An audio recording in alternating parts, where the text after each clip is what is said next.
اس کی گردن میں تیر مار کر اس چھوٹے بچے کو شہید کیا۔ اسی طریقے سے حضرت امام حسین کے پیشانے کے اوپر تیر برسانے والا یہی انسان۔ تو اس کو جب پکڑا مختار سقفی نے تو کوفہ کے بازار میں اس کو کھڑا کر کے تیر مارے، اتنے تیر کہ سر سے لے کر پاؤں تک اس کے پورے جسم میں تیر پہ وست ہو گئے۔ اس طرح اس کی جان نکلی، حتیٰ کہ عبرت کا نشان بن گیا پوری دنیا کے لیے۔ اور اسی طریقے سے وہ عمر بن سعد جو یہ فوج لے کر لشکر لے کر کربلا کے میدان میں پہنچا تھا، جس نے یہ سارا معاملہ کیا، جو سارے معاملے کا عینی شاہد بھی تھا، جرنیل بھی تھا۔ اس کے پیچھے جب مختار سقفی اپنی فوج لے کر پہنچا تو یہ گھر میں گھس گیا۔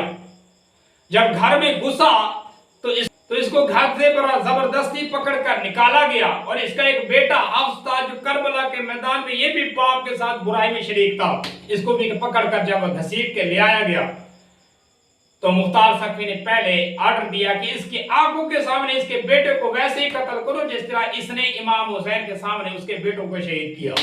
اب یہ ابن عمر مختار سقفی سے التجائیں کرتا رہا، منت سماجت کرتا رہا کہ پہلے اس کو مار دو، اس کے سامنے اس کے بیٹے کو تو نہ مارو۔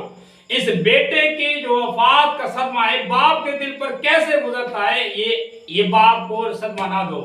تو مختار سقفی نے کہا نہیں، تجھے پتہ چلنا چاہیے کہ تجھے حضرت امام حسین کو یہ صدمہ کیسے پہنچایا۔ تجھے شرم نہیں آئی کہ باپ کے سامنے بیٹوں کو تو نے شہید کیا، چھوٹے بچے تک کو نہ چھوڑا؟ تو حضرت امام حسین کے دل پہ کیا بیتی ہوگی، کیا حضرت امام حسین کے دل کو دکھایا ہوگا تو نے، کہ جس کے سامنے اس کے نوجوان بیٹے کو بھی شہید کیا، اس کے بھانجوں کو، اس کے بھتیجوں کو بھی شہید کیا، اور چھوٹے اصغر علی اصغر کو بھی شہید کر دیا۔ تو تجھے بھی ویسا عذاب محسوس ہونا چاہیے، وہ درد باپ کا جو ہے وہ تیرے سینے میں چبھنا چاہیے۔ تو اس کے سامنے یعنی ابن عمر کے سامنے اس کے بیٹے حفص کو پہلے قتل کیا گیا، پھر اس کی گردن بھی اتاری گئی۔ وہ قدرت کے نظارے سامنے آ رہے تھے، جس طرح جو کر رہا تھا اس کے ساتھ ویسے ہی ہو رہا تھا۔ اور اسی طریقے سے وہ ابن زیاد جو کوفہ کا گورنر تھا، جس کے کہنے پر یہ سارا معاملہ کربلا کا رچایا گیا، یہ ابن زیاد جو ہے اس نے حملہ کیا۔ یہ مختار سقفی نے جب حملہ کیا تو ابن زیاد اپنی فوج لے کر سامنے آ گیا، حتیٰ کہ لڑتے لڑتے دریائے فرات کے کنارے پر اسی کربلا کے میدان میں پہنچے، اور اس کی ابن زیاد کی ساری فوج بھاگ گئی اور یہ گرفتار ہو گیا، پکڑا گیا۔ اب قدرت کا نظارہ دیکھیں، اللہ پاک نے ظالم کا انجام ویسے ہی کیا جس طرح اس نے ظلم کیا۔ حتیٰ کہ تاریخ کی کتابوں میں آتا ہے کہ وہی دن محرم کی 10 تھی، یعنی وہی مہینہ محرم کا وہی دن 10 محرم، اور وہی ٹائم اور وہی کنارہ دریا کا۔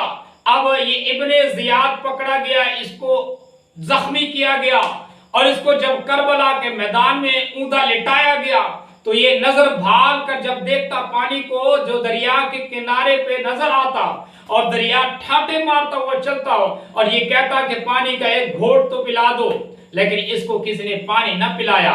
مختار سقفی نے کہا تو ویسے ہی درد محسوس کر جیسے تو نے حضرت امام حسین کو دیا، امام حسین کے اوپر تو نے پانی بند کیا، تیرے اوپر بھی پانی حرام ہے، دنیا کا پانی بلکہ تو جہنم کا پانی پیے گا۔ تو اسی طریقے سے یعنی یہ دیکھو اللہ پاک کی قدرت کی علامتیں دیکھو کہ 61 ہجری میں اس ابن زیاد نے جیسے حضرت امام حسین کے ساتھ کیا، ویسے ہی 6 سال کا عرصہ اللہ پاک کی قدرت خاموش ہے، 6 سال کے بعد ویسے اس کے ساتھ بھی ہوا۔ اس نے پانی بند کیا، اس کا بھی پانی بند ہوا۔ اس نے کربلا کے میدان میں زخمی کیا امام حسین کو، اور تپتی ہوئے ریت کے اوپر لٹایا، اس کو بھی زخمی کر کے تپتی ہوئے ریت کے اوپر اوندا لٹا دیا گیا۔ اور اس نے حضرت امام حسین کے اوپر جیسے جیسے ظلم کیے، وہی دن وہی مہینہ وہی انداز، اس ابن زیاد کے ساتھ وہی ظلم ہوا۔ حتیٰ کہ یہ آنکھیں پھاڑ پھاڑ کے دیکھ رہا تھا، اس کا تن سے سر جدا کر دیا۔ جس طرح حضرت امام حسین کا تن سے سر جدا کر کے نیزے کے اوپر لگا کر یہ گھوڑوں کے اوپر چلاتے ہوئے چلے، اسی طریقے سے ابن زیاد کا بھی سر کاٹ کر نیزے کے اوپر لٹکا کر کوفہ کے بازاروں میں پھرایا گیا، اور اسی طریقے سے مختار سقفی کے سامنے لایا گیا۔